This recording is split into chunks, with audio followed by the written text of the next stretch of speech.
LT grade, GIC lecturer, UP TGT और उर्दू के सभी मुकाबला जाती इम्तिहानात के लिए अहम। आज की अपनी इस क्लास में रजब अली बेग सुरूर और उनकी दास्तान फसाने अजायब के बारे में पढ़ेंगे। अब तक हमने 44 क्लास आप लोगों को दस्तयाब करा दी है, जिसकी प्लेलिस्ट बना के इसी क्लास के डिस्क्रिप्शन में डाल दी गई है। आज की क्लास नंबर 45 में फसाने अजायब के बारे में सभी अहम जानकारी आपको देंगे और इसका मुख्तसर खुलासा भी आपको बताएंगे। रजब अली बेग इनका नाम है और तखल्लुस सुरूर है। सुरूर, सरवर नहीं, सुरूर इनका तखल्लुस है। 1200 हिजरी के मुताबिक 1786 ईस्वी में लखनऊ में पैदा हुए। 786, उससे पहले एक लगा दो, 1786 यानी 1786 में कौन पैदा हुए? रजब अली बेग सुरूर। कब इनका इंतकाल हुआ था? 1286 ईस्वी में, 1286 हिजरी व मुताबिक 1869 ईस्वी में। 1869 ईस्वी में रजब अली बेग सुरूर का इंतकाल बनारस में हुआ और बनारस में ही आप मदफून हैं। सुरूर के वालिद का नाम असगर अली बेग था। अरबी फ़ारसी ज़बान अदब के अलावा आपको शहसवारी, तीरंदाजी, खुशनवेशी और मौसीकी में भी दस्तरस हासिल थी। आपके उस्ताद आगा नवाजिश हुसैन खां नवाजिश थे। ठीक है, नवाजिश कौन थे? सुरूर के उस्ताद थे।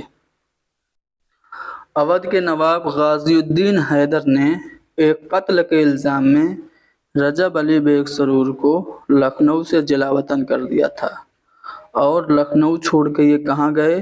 कानपुर गए। और जब ये कानपुर में सुकूनत अख्तियार किए, उसी दौरान 1824 ईस्वी में फसाने अजायब रजब अली बेग सुरूर ने लिखी। तो फसाने अजायब कहाँ लिखी गई? कानपुर में लिखी गई।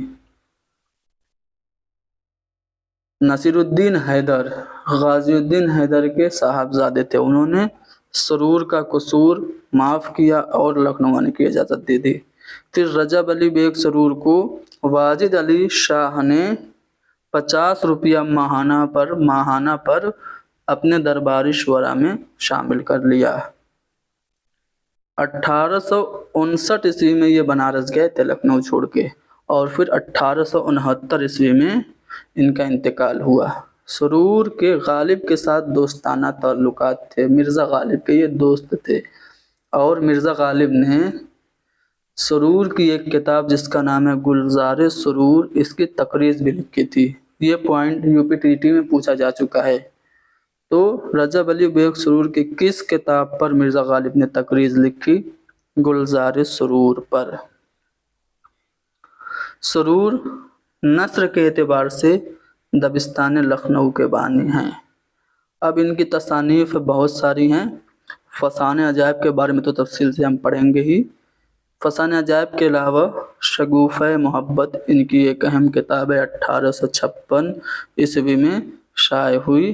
ठीक है, इसका किस्सा मेहर चंद खतरे की तसनीफ़ जिसका नाम है किस्से मलिक मोहम्मद व गीती अफरोज़, उससे ये अख़ज़ है शगुफ़े मोहब्बत का किस्सा। शगुफ़े मोहब्बत के बाद गुलज़ार सुरूर इनकी एक अहम तमसीली दास्तान है।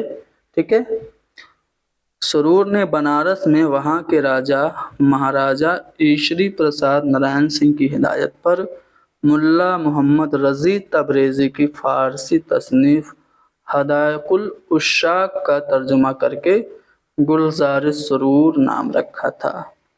और इस किताब की तकरीज़ अभी मैंने बताया किसने लिखी थी? मिर्ज़ा गालिब ने। गुलज़ार सुरूर के दिबाचे में वाजिद अली शाह की माजूली और लखनऊ की तबाही का भी जिक्र है। गुलज़ार सुरूर के बाद इन्होंने सबिस्तान सुरूर के नाम से एक किताब लिखी। ये अलिफ लैला जो कहानी है उसका आसान उर्दू ज़बान में तर्जुमा था।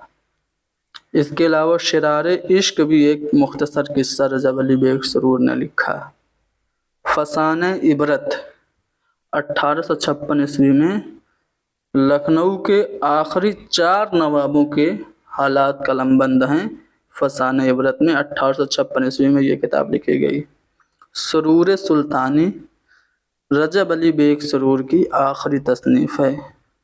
सुरूर ने वाजिद अली शाह की फरमाइश पर शाहनामे की फ़ारसी तलखीश शमशीर खानी, ये शमशीर खानी शाहनामे की फ़ारसी तलखीस है, शमशीर खानी का उर्दू तर्जुमा सुरूर सुल्तानी के नाम से किया था।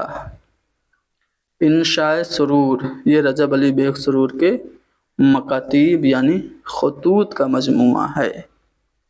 तो ये इनकी अहम तसानीफ आपने जान ली। इनके बारे में एक कौल ब्रिज नारायण चकबस्त का काफ़ी अहम अक्सर पूछा जाता है। ये कहते हैं कि अवध पंच से पहले रजब अली बेग सुरूर के तर्ज तहरीर की परस्तिश की जाती थी। तो ये चकबस्त कहते हैं। अब इनकी सभी अहम किताबों के बारे में हमने मुख्तसरन जान लिया। अब जो सबसे अहम किताब है जो इनकी वजह शोहरत बनी फसाने अजायब, उसके बारे में पढ़ते हैं। याद रखिए, फसाने अजायब सुरूर की और शुमाली हिंद की पहली अहम तबाज़ात दास्तान है। ये क्वेश्चन पूछा जा चुका है। शुमाली हिंद की पहली तबाज़ात दास्तान कौन है? फसाने अजायब है। शुमाली हिंद की पहली दास्तान पूछे तो करबल कथा फजल अली फजली की है, लेकिन पहली तबाज़ात दास्तान शुमाली हिंद की फसाने अजायब है। इसमें किस शहर की तहजीब व मुआशरत पेश की गई है? लखनऊ की। किसकी फरमाइश पर लिखी गई? रजब अली बेग सुरूर ने फसाने अजायब को हकीम असद अली ख़ान की फरमाइश पर कानपुर में 1824 ईस्वी में लिखा था। फसाने अजायब पहली बार 1833 ईस्वी में शाये हुई थी।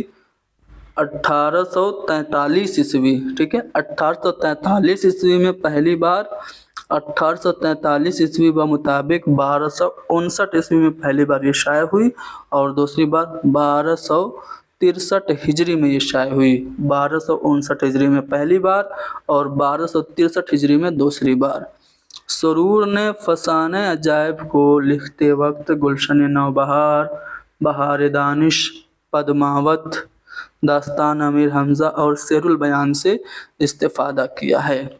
अच्छा, ये जो पद्मावत है किसकी तसनीफ़ है? आप लोगों को कमेंट में बताना है। फसाने अजायब की इबारत कैसी है? पुरतखल्लुफ़ है, पेचीदा है, मुकफ़्फ़ा व मुसज्जा है। जबकि बागो बहार की इबारत क्या है? सलीस और आसान है। तो बागो बहार के जवाब में फसाने अजायब लिखी गई थी। और फसाने अजायब के जवाब में कौन सी दास्तान लिखी गई? मैंने दास्तान का आगाज़ व इर्तिका जब पढ़ाया था तब आपको बताया था। सोचिए, ज़हन दौड़ाइए कि बागो बहार के जवाब में जो दास्तान लिखी गई वो है फसाने अजायब, और फसाने अजायब के जवाब में जो दास्तान लिखी गई वो फ़खरुद्दीन हुसैन की शरोसे सुखन है। ठीक है, और शरोसे सुखन के जवाब में कौन सी दास्तान लिखी गई? तिलिस्मे हैरत लिखी गई। ठीक है, तिलिस्मे हैरत किसकी है? जाफ़र अली शीवन की है। फसाने अजायब ज़बान बयान के एतबार से 9 तर्ज़ मुरस्सा की तकलीद है। 9 तर्ज़ मुरस्सा 1775 ईस्वी में किसने लिखी थी? अता हुसैन तहसीन ने। चलो, ये पॉइंट तो मैंने बता ही दिया। इसके मतन में कितनी बार तब्दीली हुई? 18 बार फसाने अजायब के मतन में सुरूर ने तब्दीली की थी। फसाने अजायब में आपको अशार भी देखने को मिलेंगे। किन के अशार हैं? तो हाफिज़, जामी, सौदा, मीर, मुसफ़ी, सोज, जुरात, मिरसन वगैरह के अशार आपको मिलेंगे। फसाने अजायब में लखनऊ की तारीफ़ और कानपुर की मज़म्मत की गई है। ठीक है, सुरूर ने फसाने अजायब में गाज़ीउद्दीन हैदर और नसीरुद्दीन हैदर की शान में भी मदहिया अल्फाज कहे हैं। سرور نے داستان فسانہ عجائب کو بادشاہ نصیرالدین حیدر کے دربار میں پیش کیا تھا۔ پیسر مجسٹن کی حکایت، یہ ایک حکایت ہے، داستان فسانہ عجائب میں شامل ہے۔ اب فسانہ عجائب کا مختصر خلاصہ میں آپ کو بتاؤں، ٹھیک ہے، اس سے پہلے کچھ اور اہم پوائنٹ دیکھ لیجئے۔ فسانہ عجائب کا امتیاز اس کے اسلوب اور معاشرت کے بیان ہی میں مضمر ہے۔ گیان چند جین نے فسانہ عجائب کی عظمت کا راز اس کے مرصع اسلوب میں بتایا ہے۔ ناقدین نے فسانہ عجائب کو ناول کا پیشرو کہا ہے۔ اچھا، داستان اور ناول کے بیچ کی درمیانی کڑی فسانہ آزاد ہے اور فسانہ عجائب ناول کا پیشرو ہے، ٹھیک ہے۔ داستان اور ناول کے درمیانی کڑی کو فسانہ آزاد کس نے کہا؟ گیان چند جین نے کہا تھا۔ ان کے مطابق فسانہ آزاد داستان اور ناول کے بیچ کی درمیانی کڑی ہے اور فسانہ عجائب کو ناول کا پیشرو کہا جاتا ہے۔ اب اس کا مختصر خلاصہ میں آپ کو بتا دیتا ہوں، ٹھیک ہے۔ کرداروں کی پہچان وربلی میں آپ کو کرا دوں گا۔ قسمت آباد ایک شہر ہے، ٹھیک ہے۔ وہاں پہ ایک بادشاہ رہتا تھا جس کا نام ہے فیروز بخت۔ اس کی کوئی اولاد نہیں تھی، بہت اداس رہتا تھا، لیکن عمر کے آخری پڑاؤ میں خدا نے اس کی دعا سن لی اور اسے ایک بیٹے کی نعمت سے نواز دیا۔ نجومیوں نے اسے بتایا کہ 15 برس کی عمر میں بچے کو خطرہ ہوگا، ٹھیک ہے۔ اس طرح شہزادہ جان عالم کی شادی ماہ طلعت سے کرا دی گئی۔ شہزادہ کو ایک دن طوطا دکھائی دیتا ہے جو انسانوں کی طرح گفتگو کرتا ہے۔ اس طوطے کو شہزادہ گھر لے جاتا ہے۔ طوطے سے ماں طلعت نے اپنی تعریف کروانی چاہی، لیکن طوطا نے کہا کہ اس سے حسین شہزادی انجمن آرا ہے۔ اب یہ انجمن آرا کون ہے؟ ہیروئن ہے، ٹھیک ہے۔ یہ سن کر ماہ طلعت کو غصہ آ جاتا ہے۔ یہ بات شہزادے کو پتہ چلتی ہے اور وہ شہزادی انجمن آرا کی کھوج میں نکل پڑتا ہے۔ جس کی تعریف طوطا کرتا ہے اس کی کھوج میں نکل جاتا ہے۔ انجمن آرا سے ملنے سے قبل اس کی ملاقات شہزادی مہر نگار سے ہوتی ہے۔ اب مسعود حسین رضوی ادیب نے فسانہ عجائب کی ہیروئن ملکہ مہر نگار کو مانا ہے، ٹھیک ہے۔ سب سے جاندار اور سب سے کامیاب کردار اس داستان کا مہر نگار ہے، ٹھیک ہے۔ وہ شہزادے کی دامی الفت میں وہ بھی گرفتار ہوتی ہے۔ راستے میں اسے بہت سارے مسائل اور مشکلات کا سامنا کرنا پڑتا ہے۔ جادو اور طلسمات کا سامنا کرتے ہوئے آخرکار اس کی ملاقات انجمن آرا سے ہو جاتی ہے۔ وہ انجمن آرا سے شادی کر لیتا ہے اور ساتھ ہی ساتھ اس نے مہر نگار سے بھی شادی کر لی۔ اب جو اہم کردار ہیں دیکھ لو کون کون ہے۔ جان عالم ہے ہیرو، ٹھیک ہے۔ انجمن آرا ہیروئن ہے، ٹھیک ہے۔ فیروز بخت یہ جو ہے وہ قسمت آباد کا راجہ ہے، جان عالم کا باپ ہے۔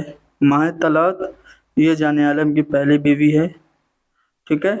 اور مہر نگار یہ سب سے متحرک کردار ہے جو کہ بعد میں ملتی ہے جان عالم کو، ٹھیک ہے۔ مسعود حسین